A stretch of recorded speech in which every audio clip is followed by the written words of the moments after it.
approached on the finite automata. So you all know that what is the finite automata and what are all the types. Where that finite automata is used in the real-time application. So what is the use of what is the finite automata? It will work on finite thing. It will work on loop. Finite number of states are present in finite automata. So the states will be already in a finite state. So you are drawing the transition. You said that transition diagram. So what is the transition diagram? It will show how a string works and goes to its output. So if you see like if the string is like 0 and 1, each and every transition will be noticed in each state. From Q0 to Q1, the 0 is moving, and from Q1 to Q2, 1 is moving. Every string which has 0 and 1 can be used for this string. This diagram will accept only the string 0 and 1. Yeah, so where that is a normal diagram based approach. Now I explain empathize and define for my project. இப்போ வந்து ஒரு finite இப்போ இது வந்து நம்ம TFI மாடல்ல இருக்கு.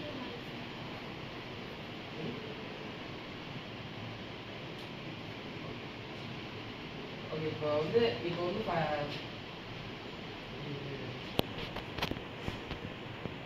in our project what are the concept DFA concept will understand by students.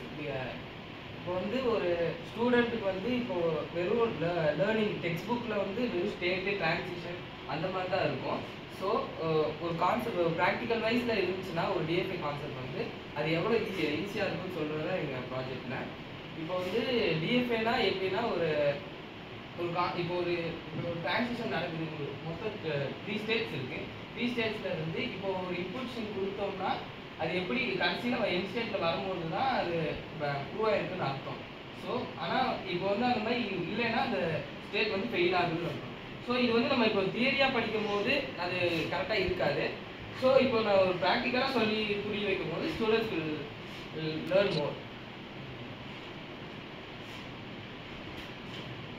Next, I'm going to explain about ideate and prototyping. Here is our DFA transition board. First வந்துட்டு நாங்கள் இதை பற்றி ஐடியா பண்ணும்போது நாங்கள் நிறைய apps அப்புறம் VR அந்த மாதிரி நிறையா யோசித்தோம். அதுக்கப்புறம் டிஎஃப்ஏ வந்து அது ஃபிசிக்கலாக வந்து ஸ்டூடெண்ட்ஸ் எக்ஸ்பீரியன்ஸ் பண்ணால் அது எப்படி இருக்கும் அப்படின்னு சொல்லிட்டு யோசித்தோம். ஸோ அப்படி யோசிக்கும் போது தான் எங்களுக்கு கிடச்சது வந்து டிஎஃப்ஏ டிரான்சிஷன் போர்டு. இது எப்படி ஒர்க் ஆகும்னா, இப்போது இங்கே இருக்கிற எல்இடிஸ் எல்லாமே ஒவ்வொரு ஸ்டேட்ஸு. இந்த ஃபர்ஸ்ட் எல்இடி வந்து இது state 1, state 2, state 3, state 4, state 5 இந்த மாதிரி இருக்கும். இப்போ நம்ம ஒரு ஸ்ட்ரிங் கொடுப்போம். இந்த ஸ்ட்ரிங்கில் வந்து 0, 1, 0 அப்படிங்கிற ஒரு ஸ்ட்ரிங் கொடுக்கும்போது என்ன ஆகும்னா, இந்த இடத்துல நம்மளுக்கு 0, இந்த ஸ்டேட்டில் நம்மளுக்கு 0 இருந்துச்சுன்னா இது வந்து பாஸ் ஆகும். 1 இருந்துச்சுன்னா பாஸ் ஆகும். அதுக்கப்புறம் இது 0 இருக்கும். இப்போ கரெக்டாக எல்லாமே பாஸ் ஆயிடுச்சு அப்படின்னா இங்கே வந்து எண்ட் ஆயிடும். நம்மளுக்கு எண்ட் ஆகும்போது ஒரு க்ரீன் கலர் எல்இடி வந்து அக்செப்ட் ஆயிடுச்சு அப்படின்னு சொல்லிட்டு இண்டிகேட் பண்ணுறதுக்காக நம்மளுக்கு வந்து அது இருக்கும்.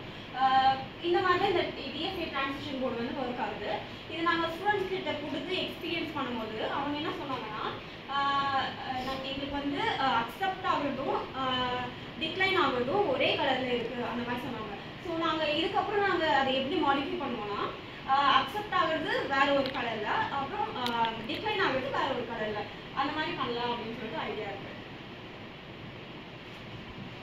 ஸோ டெஸ்டிங் இவங்க சொன்ன மாதிரி தான் ஸ்டூடெண்ட்ஸ் கிட்ட கொடுத்து அவங்க வந்துட்டு ஃபிசிக்கலாக இதை வந்து எக்ஸ்பீரியன்ஸ் பண்ணும்போது ப்ராக்டிக்கலாக அவங்களுக்கு வந்துட்டு நாலேஜ் அதிகமாக இருக்கும்.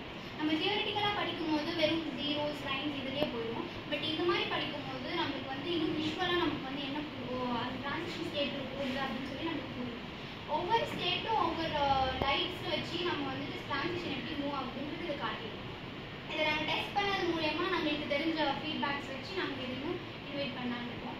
கன்க்ளூஷனாக என்ன சொல்ல வரோம்னா, ஒரு டிரான்சிஷன் டயக்ராம் விட இந்த மாதிரி ப்ராக்டிக்கலாக நம்ம படிக்கும்போது விஷுவலாக நம்மளுக்கு தெரியுறதுனால ஈஸியாக கான்செப்ட் வந்து அண்டர்ஸ்டாண்ட் பண்ணிக்கலாம். Transition board is very good compared with that. So you are mapping that traditional combination approach with the practical things. So it is a very good approach.